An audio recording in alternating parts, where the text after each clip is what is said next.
Now this arc is a bit like a faux tournament really. It's a tournament on who is going to become the strongest in the universe. Of course, Black Frieza shows that he's the head of the table of Universe 7, but leading up to his arrival on Planet Cereal, this arc is pretty wild in terms of power scaling. Of course, you can watch all 9 arcs all in one place in the full video, so you can go do that or continue watching these videos individually. Each arc is one part. This is part 8 of 9. Let's go. So the Granola the Survivor arc is the 8th arc in Dragon Ball Super out of the 9, and basically this is a race to become the strongest in the universe essentially, and there's a lot of fighting in this arc. It's almost like a faux tournament. That's why I think it'll be a great anime arc. This arc's pretty straightforward to power scale really, but there are a few caveats here and there regarding certain characters and why they aren't reaching the level they're supposed to. It basically starts off with Goku and Vegeta on Beerus' planet.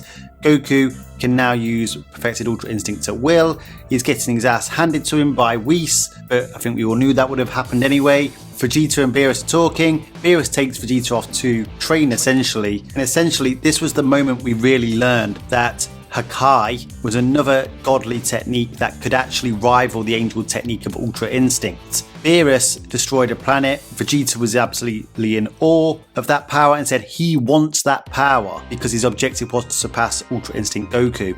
That is basically Vegeta telling us that at that particular point in time, Beerus' power was higher than Goku's because he wants that power. Why would he want a power that isn't going to help him achieve his objective? Of course, Beerus' intention is to train Vegeta and help him learn Hakai. He winds up Vegeta about the Saiyans and Frieza. Vegeta gets angry, turns Super Saiyan Blue Evolution, and Beerus basically cooks Vegeta with her Hakai, the radius of a golf ball, on his armor and knocks him out. So Beerus gets a new sticker. It's 13,300 for Beerus at this point, because that's what he states, is that he's shown Vegeta a small portion of his power. So maybe we're starting to get a fraction of Beerus' actual full power in this moment. Goku and Vegeta undergo their training with Beerus and Whis. Granola wishes to become the strongest in the universe due to get his revenge, and essentially does become the strongest in the universe. However, before we get to Granola's power, Goku and Vegeta get conned into arriving on Planet Cereal in order to fight Granola. We're not going to go through all these Super Saiyan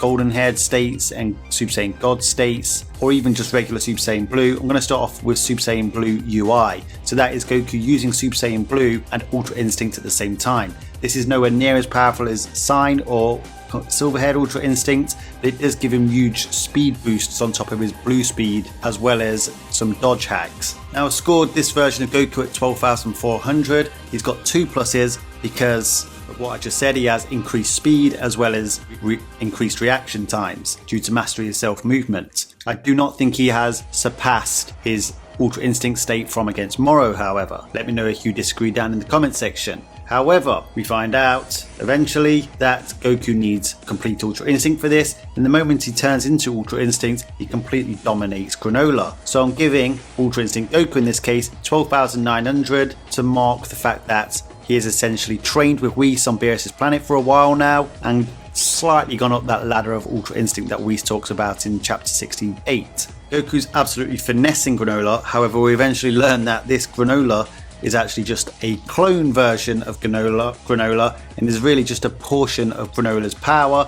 So clone Granola I've given 12,600 because it's stronger than Super Saiyan Blue with Ultra Instinct. However, it's not stronger than Silver-haired Ultra Instinct. Just as Ultra Instinct Goku is about to defeat this clone, full power Granola tags in and basically one-shots Goku. Now it is important to note that in this moment, Granola had waited for Goku's accuracy to drop in Ultra Instinct so that he could hit one of his vital points. So Goku's ki, I would imagine at this point, would also start to drop from his full power. However, I've scored Granola at 13,000 here. He's got a plus because of his sniping abilities, which are able to locate somebody's vital points. If you think about it, it's a step up from exploiting openings really, so it's probably better than Goku's exploitation of openings with Ultra Instinct. I've given him 13,000 because at the end of the day he still does hit Goku and knocks him completely out. In chapter 73, Vegeta steps up after his Hakai training. His Hakai doesn't seem to be that advanced and is practically useless in his battle against Granola. However, he is actually putting up a better fight than Super Saiyan Blue Ultra Instinct Goku. So I'm giving Super Saiyan Blue Evolution Hakai Vegeta 12,600. And he's got a plus because obviously he still has 4 Spirit Fission and Hakai now. Now, Vegeta and Granola have a really interesting conversation in this battle, and it's about who's ranked number 1 and the actual means and purpose of what wishing to become the strongest in the universe actually represents at this time. Becoming strongest in the universe only represents where you are at this point in time. As you can see on your screen, Vegeta's conversation with Granola. Vegeta states, rankings are well and good, but they only reflect a moment in time. Once that moment has passed by, it's nothing but history. So he's only talking about this present moment. Granola only wished to become strongest in this present moment. So any characters that came before that may have been stronger than him but don't still possess that power likely are not being taken into account of this wish. This was never the hang-up for the Blue Fusion and Broly movie theories. The hang-up for those theories are the Moro toughest statement and its interpretation. Does it mean tough as in the strongest, or does it mean toughest in he was actually the most difficult to beat? Moro did beat them numerous times and it took them months on end to actually defeat him, and all of their trump cards failed. The fact that Broly may not have also been taken into account is also supported by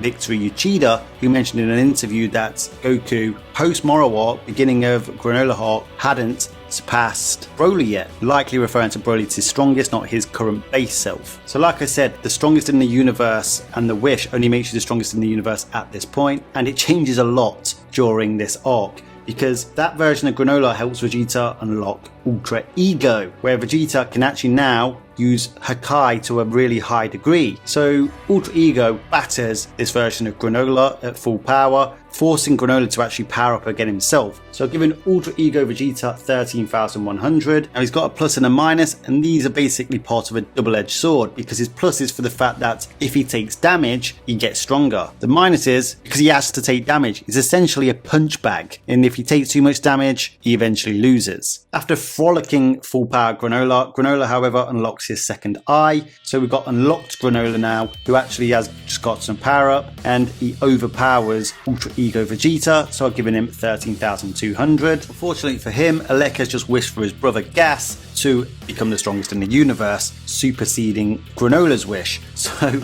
Gas has a power 13,300. He gets a plus because his version of the wish essentially keeps him as the strongest of the universe. Is eventually described as a curse and eventually starts taking his life force. However, the minus is because Gas is mentally fragile. Gas and Granola go on to have quite a good fight, eventually followed by Gas vs Super Saiyan Blue Goku. I think it was here in this moment that people realised that the difference between Blue and Ultra Instinct wasn't as wide as what the anime seemed to portray in the manga. Now there's a certain thing about Gas with his minus and his mental fragility, and that is the fact that he basically has PTSD. When a character is trying to beat him, it almost lowers his power. Now this is supported in guidebooks, and this was stated in the Super Exciting Guide in an interview with Akira Toriyama. He proposes that Ki is made of 3 components: Yuki, Shoki and Genki. Now the one that is relevant to Gas here is Shoki, which is basically right-mindedness. It is the mind of a person. If an individual loses his right mind with the other person, then he loses Shoki and a considerable amount of power too. Gas basically has PTSD from Bardock 40 plus years ago, so that's what affects him during battle. However, he does awaken his full power by taking his necklace off, goes wild for a little bit but then eventually reins it in and gets control of it. This version is Awakened Gas, and I've given him a power of 13,500. He is now whooping everybody. However, Ultra Ego Vegeta and Ultra Instinct Goku step back up. However, this is an uncalm Ultra Instinct. Ultra Ego Vegeta, whilst taking damage, is actually continuously growing throughout this fight, whereas Goku's power is remaining the same. Vegeta states as much. So I've given damaged Ultra Ego Vegeta a power 13,300 and uncalm Ultra Instinct Goku a power 13,200. Vegeta with Ultra Ego at this point, after taking damage amps, is actually threatening Gas, and Gas is actually starting to look worried about the offensive from Vegeta, but Vegeta literally passes out from taking too much damage. Just as Gas goes to finish him off, Goku unlocks true Ultra Instincts. Now this is basically Ultra Instinct Saiyan with emotions. Goku in his uncalm Ultra Instinct essentially can't keep his heart calm calm or let it go deeper into the state of calmness so that he keeps getting stronger and sturdier, as we know that Ultra Instinct can, as we saw in the Moro arc. However, with this form, he's essentially keeping his mind tranquil as you're supposed to with Ultra Instinct, but is letting his heart and his Saiyan genetics take over, so he keeps getting stronger mid-battle so he can keep going for the victory. I've given True Ultra Instinct Goku 13,400 here, which is slightly lower than Awakened Gas, and Goku does state that he's gotten the advantage over Gas slightly, but I also believe this is due to the fact that Gas is undergoing some serious PTSD episodes. Unfortunately for Goku, Gas is out of awakenings and the wish starts to take play, and eventually he starts digging into his own life source to draw out more power and becomes Zombie Gas, who is wildly too strong for True Ultra Instinct Goku. He is literally bludgeoning Goku at this point. Fortunately for Goku, Granolah turns back up in the fight and charges up a full power sniper. Now we know there's a lot of power amping techniques like the Kamehameha, the special beam cannon, the final flash. If they're charged long enough, then they can go way beyond the user's actual full power. Granolah charges this for quite a while, so I'm assuming this is going to go beyond his natural full power. So I've given him a power 13,600 because this attack essentially does a lot of damage to Zombie Gas but doesn't quite get the job done. I've given Zombie Gas 13,700, of course, because he essentially survives this attack, but as we know his body is literally now falling apart.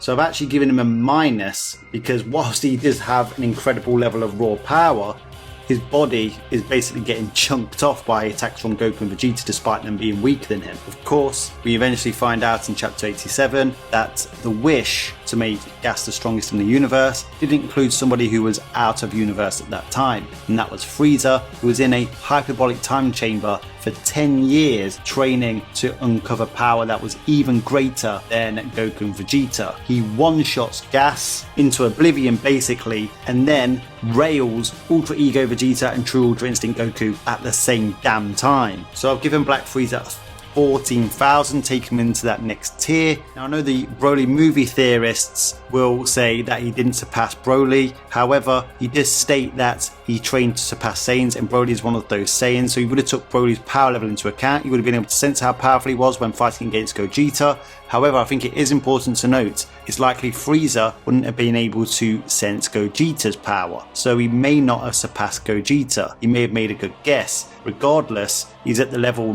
now where he could compete against that type of Gogeta, and he isn't a fusion, so he could easily just stall it.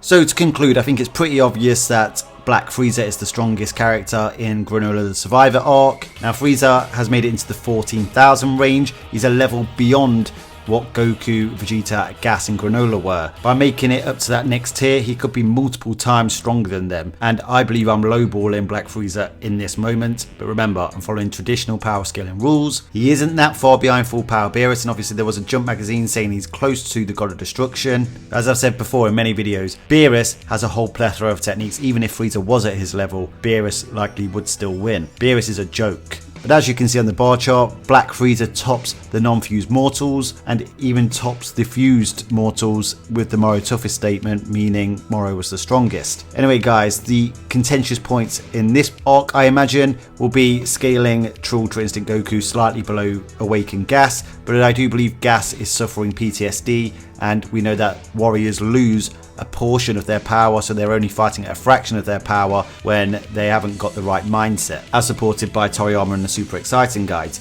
Also, a lot of the characters do keep gradually growing in this arc, but I've really given a final score for each iteration of each character. But I definitely think the growth mid-arc in this arc is slow creep growth rather than fast creep growth. But please do make sure you comment down your thoughts in the comment section.